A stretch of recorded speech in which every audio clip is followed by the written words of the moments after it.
morning, good afternoon, or good evening, and welcome to Inside the Writer's Studio, the podcast where we talk with writers about their lives, their craft, their business, and their latest work. I'm your host, Charlie Lovett, and our podcast is sponsored by Bookmarks. Bookmarks is a literary nonprofit whose programs include the largest annual book festival in the Carolinas. Come visit Bookmarks at our community gathering space and nonprofit independent bookstore in downtown Winston-Salem, North Carolina. Inside the Writer's Studio is also proud to be an affiliate of Libro FM, the audiobook platform that supports your local independent bookstore. Stay tuned at the end of the podcast for more information on Libro FM and a special offer. My guest today is Virginia Kantra, whose The Fairytale Life of Dorothy Gale, a new novel inspired by The Wizard of Oz, will be published on December 5th. Virginia, welcome to Inside the Writer's Studio. It's absolutely wonderful to be here, and thanks so much for inviting me. Absolutely. So I grew up, one of the big events of my childhood growing up was watching The Wizard of Oz on TV once a year. But I never actually read the book. I'm curious to know what's your personal history with that source material? Well, like you, I am the generation that watched the 1939 movie every year for, well, not all 30 years that it was broadcast, but a lot of them. Mm-hmm. But as a matter of fact, I read the books before I remember the movie. My parents' house was full of books. My English professor father sort of had vast chronological collections on either side of the fireplace in the living room.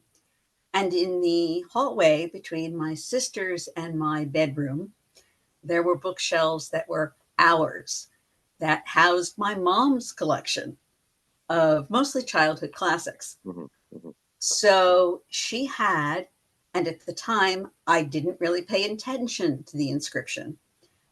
But of course, when I started this project, I went back and looked. A gift in Christmas of 1909, a copy of not The Wizard of Oz, but Dorothy and the Wizard of Oz. And I picked it up because the illustrations were gorgeous. And that was among the first chapter books I read. So then I went to the library, and a very kindly librarian steered me through all 14 books of the series. And I loved them because they were very episodic and short, and the illustrations continued to be gorgeous, no matter what edition I looked at. And I liked it because Dorothy was a very ordinary little girl. Mm, yeah. And I was a very ordinary little girl. Yeah, those John R. Neal illustrations really are stunning. And that beautiful early 20th century color printing is, oh gosh, it's not to be beaten, is it? And I know we're not on video. This is just to listeners. Is that correct? Yeah, yeah. Well, I will put up over the between now and release day. I will put up a copy of this. It's gilded. The cover is gilded. Yeah, yeah. I'll put up a cover of the original book because it's just amazing. So your new novel it bills itself as being inspired by The Wizard of Oz, but this is not like Gregory Maguire's Wicked or some others that have sort of continued the story. What made you want to use this classic children's book as a template for essentially a contemporary novel for grown-ups? And why does a 125-year-old template work so well? Because it does work well. It does work well. I think the characters are iconic. And, they're all missing something. Mm-hmm. They're all yearning for something. It's very easy to identify with those characters. There's a hole in all of their hearts. Mm-hmm. And I think that was important to me. And yet the book is ultimately about resilience, about hopefulness, about the woman's journey. And since I'm writing women's fiction, you can't do better than the woman's journey. I mean, there's Dorothy on her journey. She's actually, in some respects, the first great American heroine. Yeah, yeah. She's not a prince she's not a European prince going off to seek his fortune. She's not even an American. I mean, she's just this powerless little girl, and she has nothing but this kind heart and kick-ass shoes. And she takes on, she's able to do this. So that was what originally attracted me to Dorothy and her friends. As I dug into the project, and I tend to layer my books, I tend to go, here's a possible idea, and then do a bunch of research to see if it's going to work. And sometimes it doesn't. But I was surprised by what a feminist approach L. Frank Baum, the original book, took. It came out in 1900. He was married to the daughter of one of the founders of the suffragette movement in the United States. His marriage vows were so unusual that they were actually reported in the local paper because the promises of the bride were precisely that of the groom. So we assume that she didn't promise to obey him. Yeah. And these strong women continued to have an impact on his lives. So when you get to Oz, the characters with real power are the women. Yeah. You have the witches, which, Maguire's retelling did, or reimagining, did such a fantastic job of exploring that whole aspect. And you have Ozma, who is eventually the ruler, and also in a little twist was briefly a boy. Yeah. So I was like, this is a time where women's voices are really important, and women finding their power is really important. And that was the story I wanted to tell. And that was kind of where I dug in.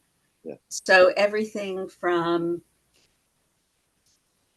academia and the misogyny that can happen in those departments to Dorothy's, how shall I put this, harassment, exploitation by her faculty advisor at the University of Kansas. Those all became really important parts of the story, to getting catcalled on the street, yeah, which at one point she thinks of as the crime of being a woman in public. Those were important parts of the story for me to tell. Yep. So tell us a little bit about your Dorothy Gale, your protagonist, and her situation at the beginning of the novel. I don't want to throw spoilers in here, but what's going on in her life as the first chapter or two unrolls? Yeah, it's not a spoiler. Basically, she is seduced by an older member of the faculty in her graduate writing program, who betrays her in a really intimate way. He uses her as the inspiration, without her knowledge or consent, of the titular character in his own best-selling novel, which is then optioned for a major movie picture.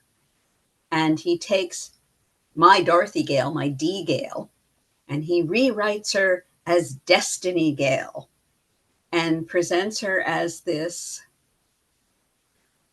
sort of creative vampire, sexually rapacious young woman who exploits her older faculty mentor. This ruins her reputation. It brings out all the internet trolls. It destroys her place in the department where she is a graduate student and TA. And she's distraught. So she applies to the writing program at Trinity College, Dublin, and flees this tornado of heartbreak and humiliation, this internet storm, and goes to the Emerald Isle rather than the Emerald City. Yeah, yeah. And the story picks up there. Yeah. I feel like there's a certain kind of metafictional irony going on here, in that I'm reading a novel about a person who is upset that she has been depicted in a novel. Do you feel that irony? And if so, did you find ways to kind of leverage that in your storytelling? I love that you asked that because nobody ever talks to me about that. Yes, I did it deliberately. Yeah. So here's the thing. At the beginning of the book, Dorothy is subject to the male gaze, right? The depiction of her as Dorothy, as Destiny Gale, is about someone else defining who she is and putting her in a story. Because she is a writer, a large part of her journey is figuring out her own story. So the only way to kind of get around the story of exploiting, and I'm really exploiting I mean, I'm also exploiting L. Frank Baum's original work. Mhm. But the way to get around that, honestly, was to be as authentic to Dorothy's journey as I could be. So I think she is a kind of every woman in the story, but she's also me. And the idea that she has something worth saying and can go, and that the story she has to tell is ultimately her own story, was the way I kind of resolved the book for me. Yeah, yeah. This whole issue of uh, a person being used by a writer in their book as a character, or maybe in this case, abused would be a better word, is obviously, a really cutting issue for Dorothy. But it's also an issue that we all struggle with as authors. Where do you stand on this, on using real people as character inspiration? When is it okay, and when does it cross a line? So I have a sign on my desk that says, if you were in my novel, you'd be dead by now.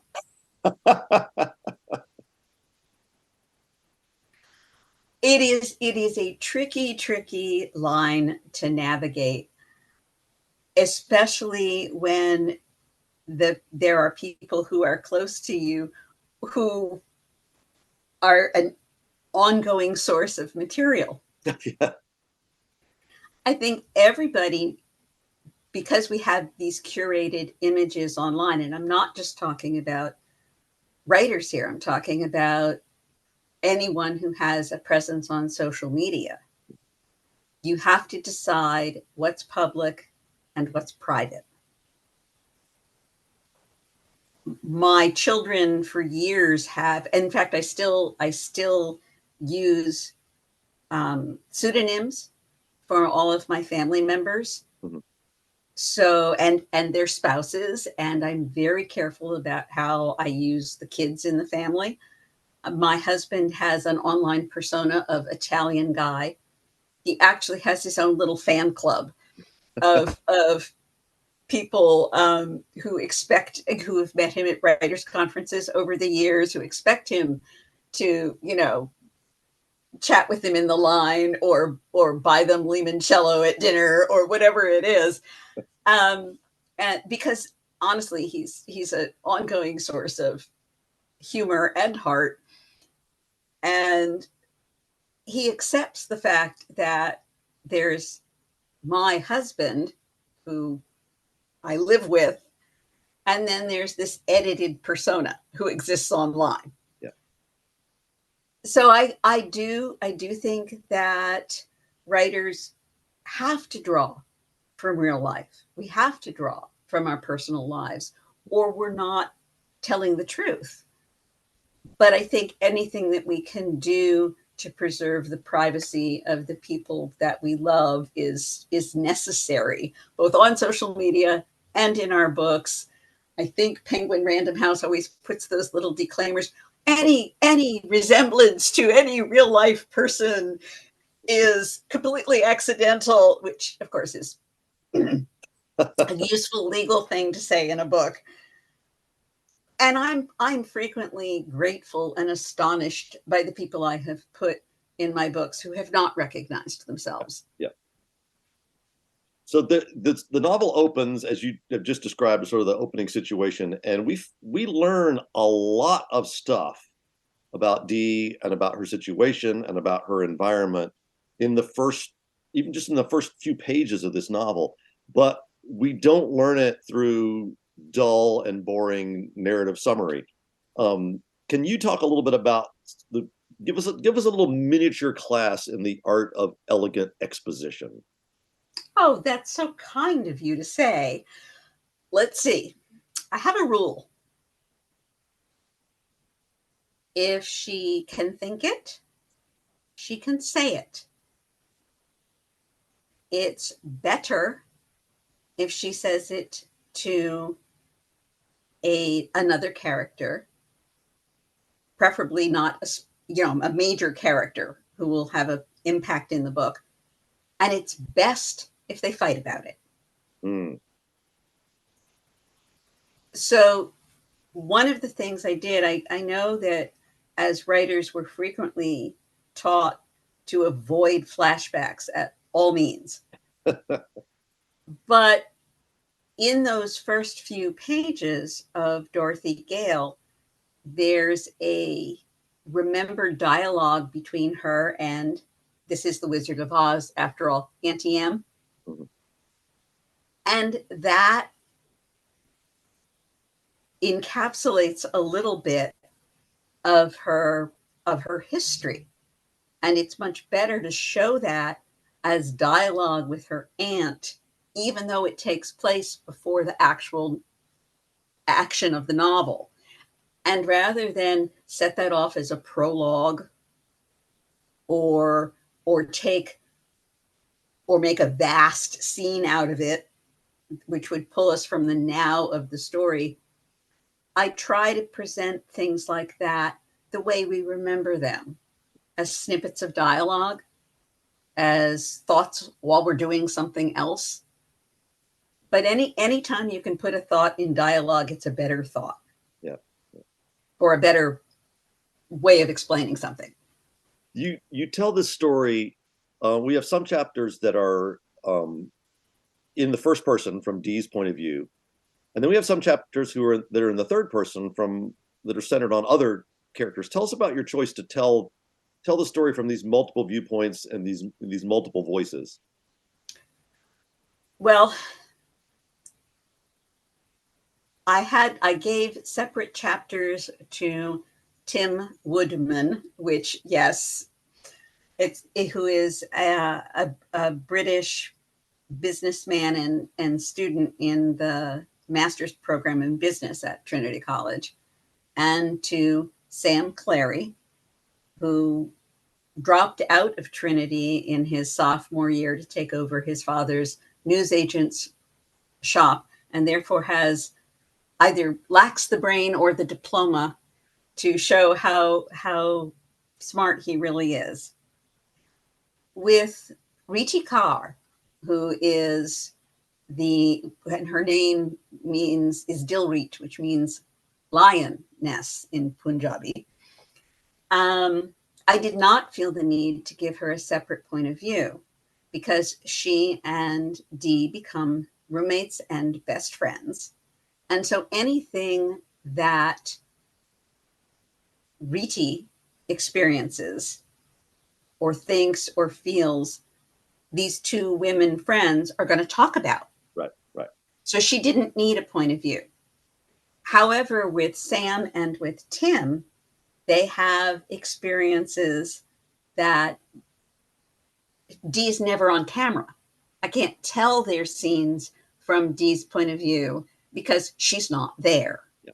So they needed their own points of view. And can I just say, I'm thrilled with the casting of the audiobook. Oh, they actually got a British actor, and we auditioned some tapes, and an Irish actor, and their voice qualities are completely different, and they sound so good. oh, that's great. I'm thrilled. I've only heard the auditions. I haven't heard the finished book yet. So you have one actor doing the D chapters, one actor doing the Sam chapters, and one actor doing the Tim chapters. Is that how it works? Yeah. Oh, yes. That's great. That's fantastic. I've had that triple narration before with one of the March sisters books. Beth, Amy and Mama Barmy have their own narrators, and I think that's really helpful. But I did not expect the awesomeness, which is which is getting like the right accents because the actors have that background. Yeah, So that was exciting. You at one point you write about Dorothy. She was looking about her with big wide eyes, like the world was a magical place, and she was simply waiting for her adventure to begin. So hopeful, so eager, so dot dot dot American.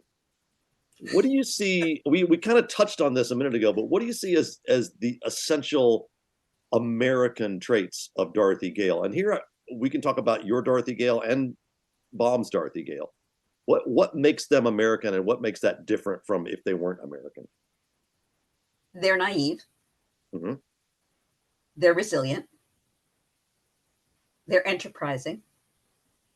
They believe in fresh starts. When Baum wrote his book, this is still during the time of the Great Western Migration. He was actually raised, I think, in Syracuse, New York, and went west. He opened a little emporium, and this is when I'm saying enterprising. The reason I'm bringing up L. Frank Baum's history is I think he typifies what he was writing about. He opened up a little general goods store that supplied a tiny town in, I don't know if it was Kansas or South Dakota, but out west. And when it failed, he ran a newspaper in town. And when that failed, he went to Chicago. And I mean, he was an actor. He was constantly he was a little bit like the Oz as presented in the movie, the guy who tells fortunes. And Professor Marvel. Yeah, Professor Marvel. That's the one. So he was this kind of, I won't say con man, but he was a quick, constant reinventor of himself. And one of the things Dorothy does in this book is reinvent herself. And she's also the catalyst for the other characters. They are all, I mean, in The Wizard of Oz, how do we encounter them? The Scarecrow literally has a pole up his back. Yeah. The Tin Woodman is frozen. He's rusted in place. And the Lion is afraid to move. It's Dorothy's decision to reinvent her life and to make a fresh start that gets all of these characters moving. Yeah. And so, yeah, I think that's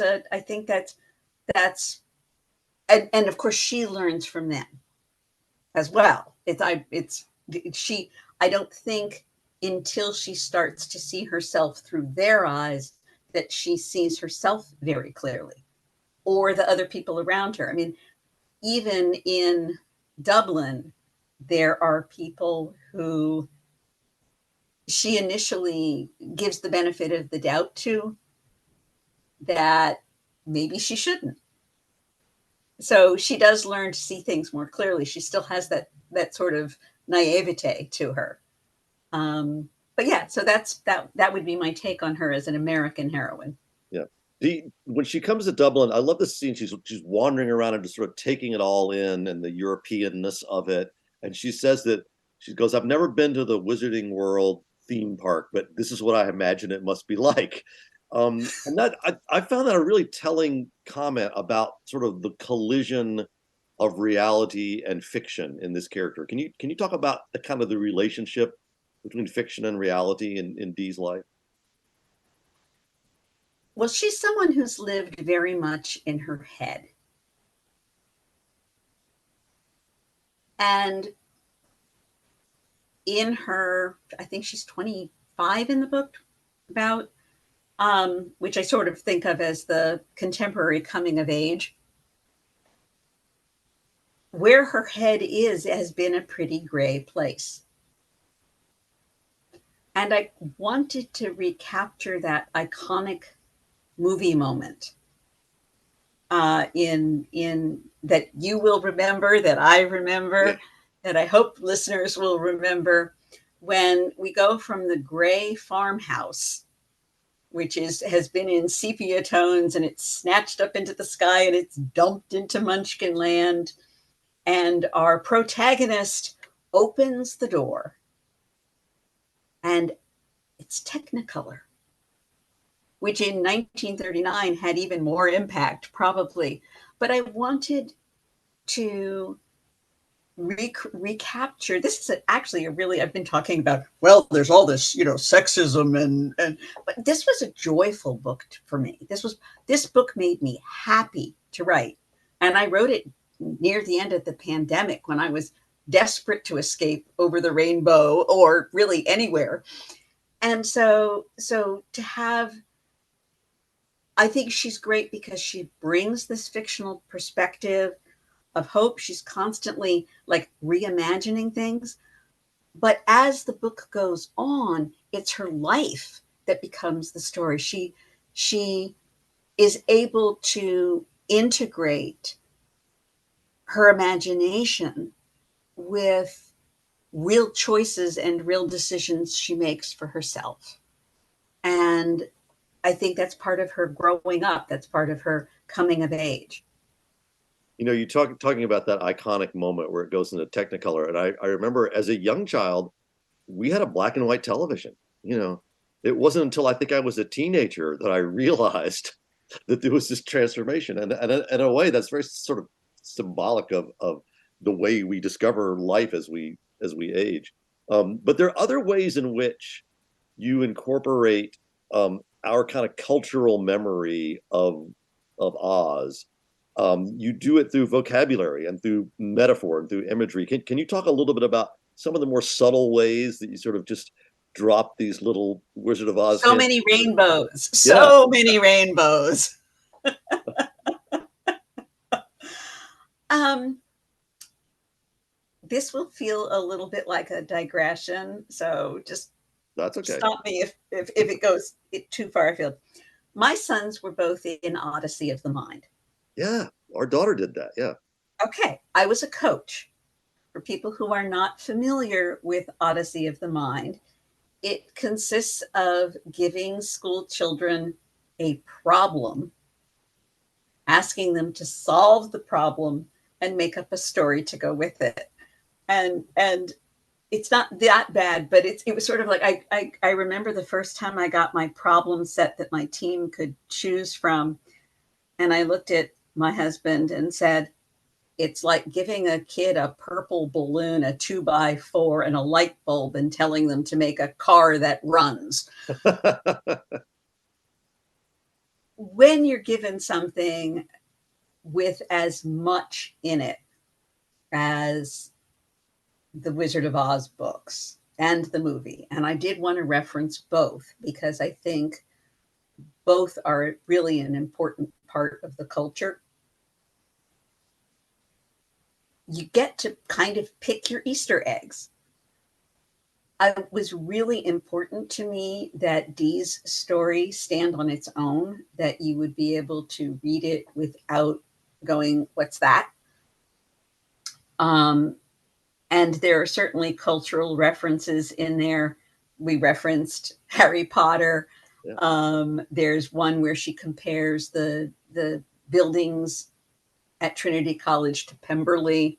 I did try, because she is a writer and they're talking about writing and they're talking about Irish writers in particular, there are lots of references to those characters. But I think there's just, it's play. It's writer play. Mm-hmm. It's reader play.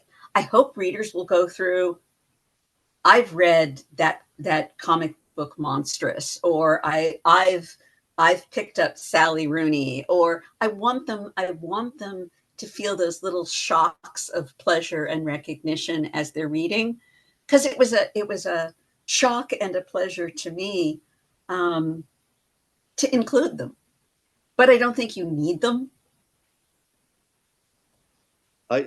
There's so many, you talk about cultural references, and just in the first few pages we have references to Oz, to Harry Potter, to Anne of Green Gables. I think Narnia shows up pretty early on. We know that you've also written Little Women novels. Obviously, classic children's books hold a special place for you in your life. And it made me think about this controversy that was in The Guardian 2 or 3 years ago, where somebody wrote an op-ed that said that books that are written for children can't be considered literature. And I wonder what you think about whether books that are written for children can be, why we consider them literature. Well, I certainly don't want to get into an argument with anyone writing for The Guardian. But I couldn't disagree more. Yeah. First of all, I think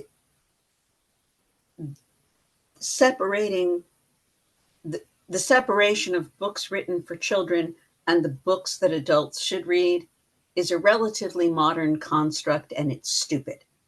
Mm-hmm. When Little Women was published, it was read widely everywhere. Some of the books that we now relegate to as children, some of the books we relegate as children's literature are books that are part of our history that should be read by everyone. Wow, how many different ways can I say this? Oh, yeah. I'm interested in, C.S. Lewis's Narnia Chronicles, which one retelling I will never take on. These are the books that shaped me. Yeah. These are the books that formed me. I've been writing now for 25 years.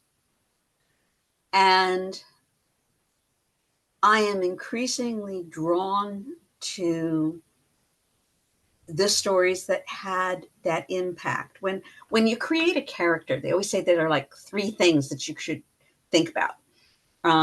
It's sort of like a formative event from childhood, a formative event in their adolescence, and a formative event in their recent history that all kind of create this psychic wound that needs to be addressed. I don't know about psychic wounds, but I think that as human beings, there are certain reading experiences that are that for those of us who grew up with books, who love books. There are books that you read as a child, or books that you read as a 13 or 14-year-old that had such a thing as fandom exist. You would have been in the fandom, These are the stories that are dear to us, that stay with us, that form part of how we look at the world. So to dismiss those as those can't be literature, no, I couldn't disagree any more than I do. To me, Narnia, a lot of these books you mentioned are the books that taught me what literature is, and I think even more importantly, taught me how we as human beings tell stories. How we tell stories, but also how we navigate the world. Yeah. It's there's the hero's journey, It's like this is the path that you must choose. Who are your mentors? Who are your adversaries? Who are your companions along the way? Where is it that you think you're going? Childhood is so tough. Adolescence is so lonely. It's like, thank God we have these touchstones along the way. Yeah. So yeah, now I'm doing Anne of Green Gables, by the way. Oh, good. So there's another fairly major character in this book that we haven't gotten to yet, and that is Dee's sister Tony. Yes. And they grew up with a largely absent mother and a completely absent father. I wonder if you could talk a little bit about the role that parents and parent figures play for some of the different characters in this book. That's another great question. Okay, there's a reason why all the Disney princesses are orphans. Yeah. Once you remove that person you call, and I think especially because I'm focused on the woman's journey, for a lot of people, the person you call is your mother. Once you remove that support, I think that it really forces you to figure out what your own resources are. One of the other things that I am revisiting in my own writing again and again is that is the mother-daughter relationship. And because I am writing coming of age novels, and because a lot of young adults are separating from their parents in their 20s rather than, say, as previous generations may have done in their teens, I think one of the jobs, our life jobs of our 20s, is to figure out how our parents screwed us up. And then the next decade or so we can figure out how to forgive them and love them anyway, but I think so that's an important thing. So we have Judy Gale, the artist, who travels the world doing art installations and leaves her variously spawned daughters with her brother and Aunt Em. We have Aunt Em herself. And one of the pleasures of writing the book, quite honestly, for me, was to see if Dorothy looks at Aunt Em the same way at the end of the book as she does at the beginning. Mm-hmm. And then we have these other mother figures she encounters, who would be Janet Clary, who is Sam Clary's mom. There's Glinda Norton, who is my stand-in, of course, for Glinda the Good, who is very good presenting. Mm-hmm. There is Maeve Ward, who ends up being Dee's academic supervisor, whom everyone warns her off Maeve because she's a witch. That's her reputation in the department is, oh my God, the witch. I think watching Dee with these other women teaches her something about her own role. It teaches her something about her own mother. And of course, the other person who's important is her little sister Tony, or as they called each other as children, Dodo and Toto. So one of the things that Dee needs to learn is she her sister's mother or her sister, and where does her responsibility there end? Mm-hmm. So it was just different ways of revisiting that different dynamics about with similar relationships. It was a lot of fun. Yep. So this novel, it takes place largely in Dublin, but we do have some sort of retrospective looking at Kansas. And then, I've not been to Dublin, but I've been to Ireland, and I have family who live in small town Kansas, so I've been to small town Kansas. And the thing that strikes me about these two places is not just that they're completely different from one another, but that they both are what you expect them to be and are different from what you expect them to be. But I wondered if you could talk about just the importance of place and specifically this kind of dichotomy of place in the novel. So I mentioned that I started writing this book during the pandemic. Mm-hmm. What that means, and originally, Dorothy's destination is always the Emerald City, right? So I thought she'll go to Seattle. But that didn't feel magical enough to me. Mm-hmm. It didn't feel big enough. It didn't feel different enough. I really did want the sense of being transported, partly because, as I say, it was lockdown and I was desperate to go someplace. But also because, yes, it was important that she go over the rainbow, that she go elsewhere. So at the time I started writing it, I couldn't travel. I got a subscription to the Irish Times. Google Map became my new best friend. I had a wonderful correspondence going with Bernice Murphy, who is an associate professor of popular literature at Trinity College, Dublin, and who hooked me up with things like catalogs and stuff that I needed. But as I said, I wanted that sense of magic. I have no personal connection with Ireland at all until near the end of the writing of the book. We got to go. What I did not anticipate at all was that I would feel exactly that sense of wonder and homecoming. Because I had, and you're a writer, you know this, when you research a place, I can find my way around Dublin better than I can find my way around Raleigh, North Carolina, where I live. I was grabbing my husband's arm and going, we're crossing the River Liffey, or that's the church where Dee goes on Christmas, or, there's the Grand Canal. And it was just that pink sky that you see in the background of the cover. Mm-hmm. That's from a photo we took. Our airplane landed at dawn. Mm. And we took the bus into Ballsbridge, which is the neighborhood where BT and Dee and Tim all live. And we dropped off our bags because it was like 5:30 in the morning, and went for a little walk.